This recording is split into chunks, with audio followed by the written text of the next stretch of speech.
प्यारे बच्चों नमस्कार। आज का ये वीडियो बहुत ही स्पेशल होने वाला है क्योंकि इसमें हम बात करेंगे इंग्लिश के वेरी इंपॉर्टेंट क्वेश्चन, जो कि आज एक लॉन्ग आंसर क्वेश्चन जितना मैं बताऊंगा उसमें से एक लॉन्ग आंसर आपको मिलेगा ही मिलेगा। ये है आपका कैरेक्टर स्केच से संबंधित क्वेश्चन, या फिर इसमें और भी अदर कुछ क्वेश्चन है जो कि बहुत ही हाईलाइटेड क्वेश्चन रहने वाले हैं। इसमें मैं आपके साथ 8 क्वेश्चन शेयर करूंगा, तो देखिए कौन कौन से वो क्वेश्चन है और साथ ही मैं उनको बताऊंगा भी। और अगर आप पूरा वीडियो देखते हो और समझ जाओगे, अगर हिंदी भी अगर समझ जाओगे तो कहीं ना कहीं आप उसको इजीली लिख पाओगे। हाँ, एक चीज बात कहते हैं कि जीवन में सही समय कभी नहीं आता, और जब आप शुरुआत कर देते हैं तो वही समय आपका सही समय बन जाता है। तो बच्चों, अगर आप झारखंड जो आकांक्षा परीक्षा होने वाली है उसकी भी तैयारी कर रहे हैं या फॉर्म फिलअप किया हुआ है, तो आपको बता दें कि इस चैनल पे आपको उसके भी 2 सेशन के वीडियो मिल जाएंगे। 2023 और 2024 के physics, chemistry, math, bio chemistry सब जो है आपको मिल जाएंगे। आप उनको वॉच कर लीजिएगा। उसके आगे भी जब बोर्ड के बाद जो है एग्जाम नजदीक आएगा तो हम और भी क्वेश्चंस को कवर करेंगे। फिलहाल चलिए करते हैं स्टार्ट। कहता है, पहला क्वेश्चन है कि where is Coorg, right? Coorg कहाँ है? What is the main crop of Coorg? Coorg की प्रमुख जो फसल है वो कौन सी है? तो देखिए आंसर में क्या लिखा है कि कुर्ग और Kodagu, right, is situated Midway between Mysore and the coastal town of Mangalore. तो कुर्ग या फिर उसे हम कोडागू भी को बोलते हैं, ये कहाँ स्थित है? Midway between Mysore and the coastal town of Mangalore. तो जो कोस्टल टाउन है मैंगलोर और मैसूर के बीच में स्थित एक छोटा सा शहर है। कहाँ का? It is the smallest district of Karnataka. Karnataka का एक छोटा सा जिला है। It is a piece of heaven fallen from the kingdom of God, यानी कि ये ऐसा मतलब ऐसी जगह है, ऐसी जगह इसको मानते हैं कि जिसे लगता है कि भगवान का जो इलाका है या भगवान का जो साम्राज्य है वहां से गिरा हुआ स्वर्ग है। एक प्रकार से भगवान के राज्य से गिरा हुआ एक स्वर्ग का एक टुकड़ा है। इस जमीन को ऐसा बोलते हैं। This is a land of rolling hills. ये जो है लुढ़कती हुई पहाड़ियों का देश है या फिर लैंड है, जमीन है। It has every green rain forest. यहाँ पर जो सदाबहार वर्षा वन पाए जाते हैं, स्पाइसेस यानी मसाले पाए जाते हैं, और कॉफी प्लांटेशंस और जो कॉफी के बागान हैं वो पाए जाते हैं। ड्यूरिंग द मानसून्स, मानसून के समय में इट रेन्स मच, बहुत ज़्यादा वर्षा होती है यहाँ पे। Not many visitors come then, उस समय कोई विजिटर्स यहाँ पर नहीं आते हैं। The touring season is between September and March. जो विजिट करने का या टूर का सीजन होता है वो सितंबर से मार्च के बीच होता है। There is a fine smell of coffee in the air. यहाँ पे फाइन लिखना चाहिए, यानी कि और हवा में जो है कॉफी की एक भीनी भीनी महक सी घुली हुई होती है। One can look coffee states and colonial bungalows here. तो आदमी यहाँ पर जा करके जो बड़े बड़े कॉफी के बागान हैं और जो औपनिवेशिक बंगलोज हैं उनको देख सकते हैं। They stands tucked under the tree covers in many good corners, यानी कि ये जो कई सारे अलग अलग कोनों में बड़े बड़े पेड़ों की छांव में ये जो है स्थित हैं। Coffee is the main crop. तो यहाँ की जो प्रमुख फसल है वो कौन सी है? कॉफी है। तो बच्चों, इतना भी अगर आपको पता रहेगा स्टोरी के बारे में तो आप जो है ये लिख सकते हैं। और अगर 2-3 नंबर के क्वेश्चन आते हैं इससे संबंधित तो आप इससे बना करके भी क्वेश्चन लिख सकते हो। आई होप कि आपको समझ में आया होगा। बढ़ते हैं 2 नंबर के क्वेश्चन की तरफ। देखिए कितना अच्छा क्वेश्चन है। इसमें सारे के सारे एकदम सुपर डुपर क्वेश्चन रहने वाले हैं। Why does Annie want to keep a diary and what was the name given to her diary? तो why does Annie want to keep a diary? तो एनी जो थी उसने जो है डायरी रखना क्यों चाहा, और and what was the name given to her, और उसने उस डायरी को क्या नाम दिया था, राइट? तो आंसर में लिखेंगे any felt herself completely alone। तो एनी जो थी वो हमेशा अपने आप को अकेला महसूस पाती थी या करती थी। However she had loving parents, जबकि उसको प्यार करने वाले माता पिता थे। एंड एल्डर सिस्टर, बड़ी बहन थी। She had loving aunt and good home, उसके पास एक अच्छा घर था और उसको प्यार करने वाली आंटी यानी चाची थी। और she had about 30 friends also, उसके पास जो है 30 मित्र थे, बहुत सारे।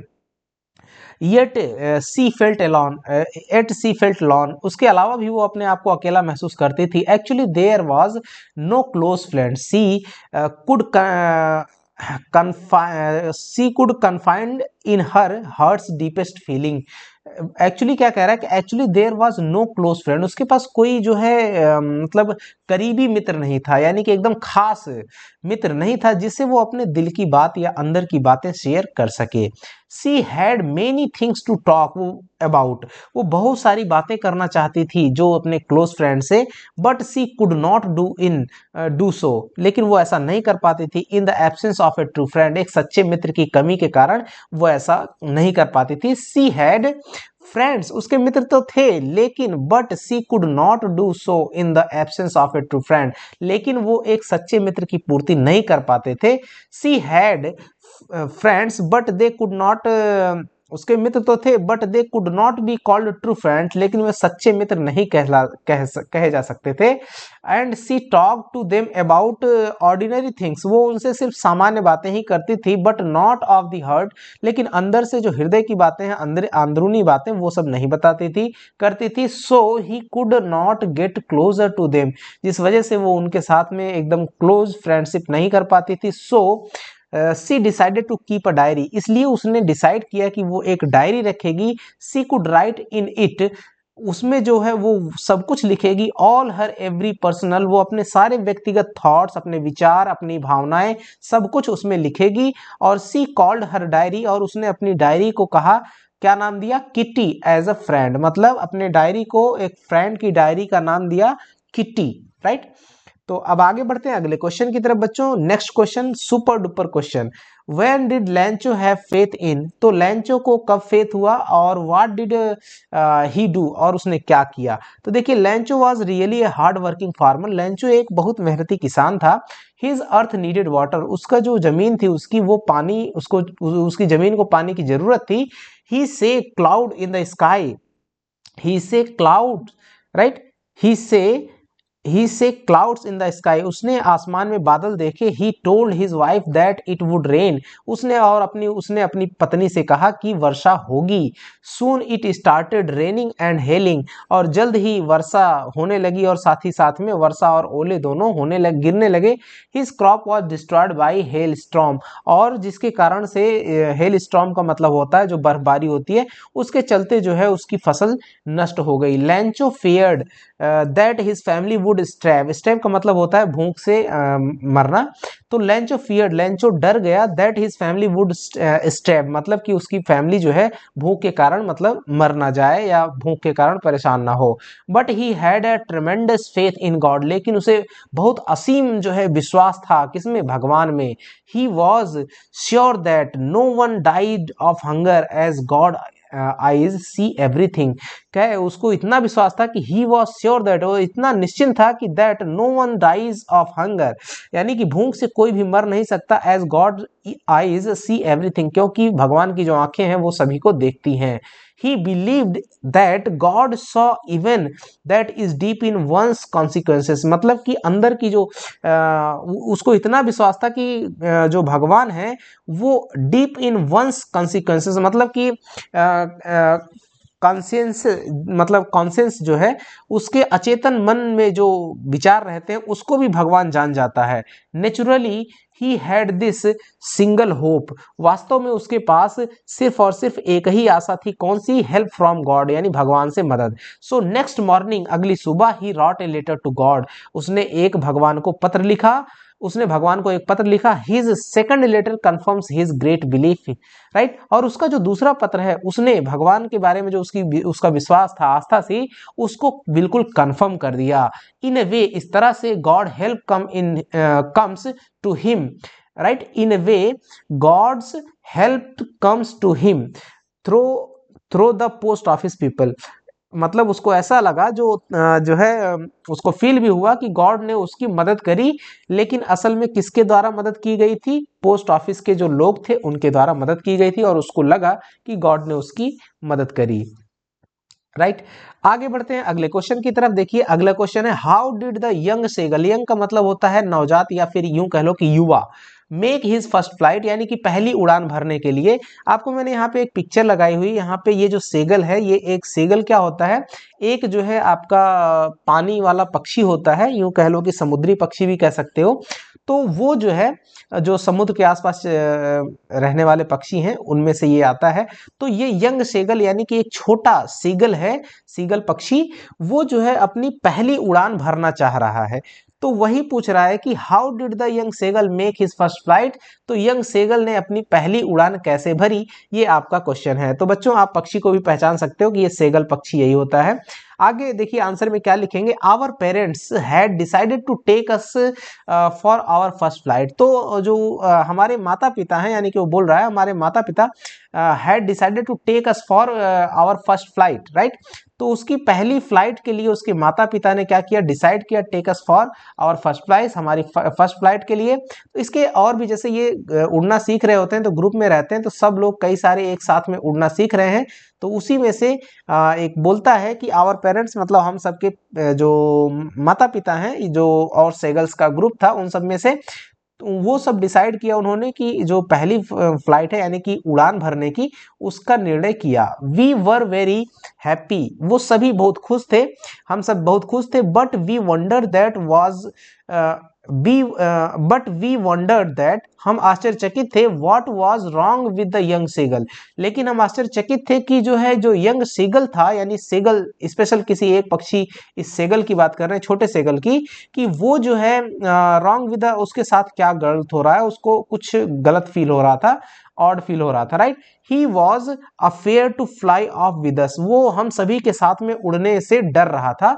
व्हेन वी फ्लू अवे, जब वो दूर, व्हेन वी फ्लू अवे, जब हम थोड़ी दूर उड़कर गए, he started back on his legs, वो क्या किया, अपना जो है पीछे की तरफ चला आया। We thoroughly enjoyed our first flight, हम सभी जो है अपनी फर्स्ट फ्लाइट यानी पहली उड़ान को, पहली उड़ान में मस्ती कर रहे थे, इंजॉय कर रहे थे। ऑल डे लॉन्ग, पूरे दिन भर। Our parents flew about with us, हमारे माता पिता भी हमारे साथ उड़ रहे थे। Perfecting us in the art of flight, और हमें सिखा रहे थे, बिल्कुल हमको परफेक्ट बना रहे थे कि उड़ने में, उसको हम सभी को परफेक्ट बना रहे थे। They taught us how to skim the waves and how to dive for fish, और कैसे जो है वे हमको बता रहे थे कि taught us how to skim the waves, कैसे हवाओं में उड़ते हैं, हवाओं के विरुद्ध उड़ते हैं। And how to dive for fish, और मछली पकड़ने के लिए पानी में गोते कैसे लगाते हैं, ये सब चीजें सिखा रहे थे उनके माता पिता। As we walk about on the plateau, जब हम पठार की तरफ उड़ रहे थे, as we walked about on a plateau, we saw the crowd pacing up and down the ledge, right। तो जब वो पठार की तरफ उन्होंने देखा, जब जा रहे थे, as we walk about on the plateau, जब वो पठार की तरफ जा रहे थे, we saw the crowd pacing up and down, तो वहां पे उन्होंने क्राउड मतलब कि एक आवाज, कॉर्ड लिखा हुआ है, कॉर्ड उसकी आवाज, पेसिंग अप एंड डाउन, धीमे और तेज में आवाज हो रही थी। Perhaps he was desperate with hunger, right. और उन्होंने देखा कि वो जो है वहां पर कुछ आवाज कर हो रही थी, और perhaps he was desperate with hunger, वो आवाज किसकी थी, उसी यंग सेगल की। वो अपना जो है प्लेट्यू पर वहां जो है आगे पीछे हो रहा था, राइट, अप एंड डाउन कर रहा था आवाज करते हुए, और उसको भूख लगी थी। Suddenly we saw the mother picking up a piece of fish, और अचानक हमने देखा कि उसकी माँ जो है उसको एक मछली का टुकड़ा ला करके उसको देती है, right. We wondered what she is going to do, और हम आश्चर्यचकित रहे कि what she is going to do, और क्या कर रही है। She flew across him to him, और वो उसके चारों तरफ जो है उड़ रही थी। He held she held the fish almost within the reach of his beak, she held the fish almost within the reach of his beak, बिल्कुल वो मछली को अपनी चोंच के एकदम करीब से पकड़ी हुई थी। ही डाइव एट द फिश, और वो जो है मछली पकड़ने के लिए डाइव लगा देती है। द नेक्स्ट मोमेंट, अगले ही पल, he was falling head long, और अगले ही पल वो जो है फिर अपना सिर ऊपर उठा करके आती है। We panicked, we have a sign of relief when is wings spread outwards, और वो देख करके थोड़ा उनको तसल्ली होती है कि जब वो बाहर की तरफ निकलती है और अपने पंखों को फैलाती है। Then he flapped his wing gradually downwards and outwards, फिर वो धीरे धीरे अपने पंखों को फैला करके बाहर की तरफ निकलती है और बाहर आती है, right. Then he flapped his wing and soared upwards, right, और फिर उसने अपने पंखों को हिलाया, his wings and soared upward, और आवाज लगाई जोर से। At the last he to last अंतिम बार had made his first flight, और फिर जो है उसने अपनी पहली उड़ान भरी, राइट। तो इस तरह से इसका आंसर आपको लिखना होगा बच्चों। आई होप कि समझ आया होगा। Why it is why is the doctor tempt to keep Tiki on as a permanent guest? Question एक बार फिर से, why is the doctor tempted to keep Tiki on as a permanent guest? तो जो doctor था उसने टिकी को अपने पास एज ए परमानेंट गेस्ट के रूप में क्यों रखा? तो देखिए आंसर में लिखेंगे, mister Pomfrey send eggs and brandy for टिकी। तो पंफ्री जो थी, मिसेस पंफ्री, वो जो है टिकी के लिए एग्स और ब्रांडी भेजा करती थी, बट हैरियट जो राइटर हैं, लेखक हैं, does not give these two टिकी। जो हैरियट, जो इस चैप्टर के लेखक हैं, इस कहानी के लेखक हैं, लेकिन वो जो है टिकी को वो सब चीजें नहीं देते थे। He and his friend consume them, वो और उनके जो मित्र थे वो सब इसे खा लेते थे। और he is tempted to keep Tiki as a permanent guest so that Mrs. Pumphrey continues to send these things, right? जो टिकी है, टिकी एज तो यहाँ पर हमको इसको क्या कर देना है, टेम्पटेड लिखना पड़ेगा, तो इसीलिए थोड़ा मिस हो रहा था। He is tempted to keep Tricki as a permanent guest. So उन्होंने क्या किया, टिकी को अपने पास परमानेंट गेस्ट की तरह रख लिया। Mrs Pumphrey continues to send these things, और जो मिसिस पंफ्री थी वो जो है लगातार उनको जो है एग्स, ब्रांडी, यानी कि ये सब चीज़ें जो है भेजती रही। मिस्टर हैरियट जो कि लेखक हैं, the author felt delighted to keep Tricki at the surgery. तो डिलाइटेड मतलब उनको बहुत अच्छा लगा। द ऑथर जो है, हैरियट जो है ऑथर इस कहानी के, उनको जो है टिकी एट द सर्जरी, मतलब टिकी की सर्जरी करने के दौरान उसको अपने पास रखना उनको बहुत अच्छा लगा। इट वॉज बिकॉज, ऐसा इसलिए क्योंकि विद बीइंग हिम, उसके साथ में ही, there Mrs Pumphrey sent many delicious, right. क्योंकि ऐसा इसलिए था क्योंकि मिसिस पंफ्री जो है साथ में बहुत सारी खाने पीने की चीज़ें जो है भेजा करती थी, इसलिए उनको बहुत अच्छा लगा। दीज वर फ्रेश एग्स, वो क्या क्या चीज़ें थी, fresh eggs, wine, brandy etcetera, right, एकदम तरोताज़ा अंडे, वाइन, ब्रांडी, ये सब चीज़ें भेजती थी। They could share those things also, right. तो ये सब चीज़ें जो है वो साथ में साझा करती थी। अब बढ़ते हैं अगले क्वेश्चन नंबर 6 की तरफ। देखिए, how would you assess Griffin as a scientist? तो आप जो है ग्रिफिन को एक साइंटिस्ट के रूप में कैसे देखते हैं, ये आप इसका आंसर देना है। तो लिखेंगे, Griffin was a brilliant scientist. Griffin जो है एक बहुत ही प्रतिभाशाली वैज्ञानिक थे, नो डाउट, इसमें कोई शक नहीं। He conducted so many experiments, उन्होंने बहुत सारे एक्सपेरिमेंट किए to discover a wonder drug, एक अद्भुत चमत्कारी दवा की खोज करने के लिए उन्होंने कई सारे एक्सपेरिमेंट किए और एक डिस्कवर किया एक अच्छी सी दवा, एक अद्भुत दवा। And he succeed in his endeavour, और उन्होंने जो है इसमें सफलता भी पाई। But he was otherwise not a decent, honest और ए पीस लविंग पर्सन। लेकिन उसके बाद भी वो जो है क्या नहीं थे, a decent, honest, peace loving, यानी कि वो ईमानदार व्यक्ति नहीं थे। ही ब्रॉक लॉज, उन्होंने कानून तोड़ा था। ही मिसयूज्ड हिज डिस्कवरी, उन्होंने अपनी जो खोज थी उसका मिसयूज किया। He was revengeful, he did not work to earn his living, right. उन्होंने जो है मतलब उसका मिसयूज इस तरह से किया, और वो कह रहे हैं ही वॉज रिवेंजफुल, मतलब कि वो बदला लेने वाले व्यक्ति थे, right. And he did not work to earn his living, और उन्होंने अपने लिए वैसे कोई कमाई वमाई नहीं करी। When the landlord wanted to eject him he set fire on the house. तो जब भी उनके मकान मालिक ने उनको निकालना चाहा तो उन्होंने घर में क्या कर दी, आग लगा दी। He is first slipped unseen into a big London store. He first slipped unseen into, वो वैसे ही बिना मतलब कुछ कहे डायरेक्ट जो है एक लंदन के एक स्टोर में घुस गए और उन्होंने क्या किया, first slip unseen into a big London store, right. He put on warm clothes, वहां पे उन्होंने जो है गर्म कपड़े खरीदे। And ate food followed by sweets and wines. He put on warm clothes, उन्होंने क्या किए, जो गर्म कपड़े थे वो रख लिए। एट फूड, कुछ भोजन खा लिया। And by sweets and wines, ये सब चीजें ले ली। वो बिन बताए मतलब अंदर ऐसे घुस गए स्टोर में और फिर ये सारी चीजें ले ली।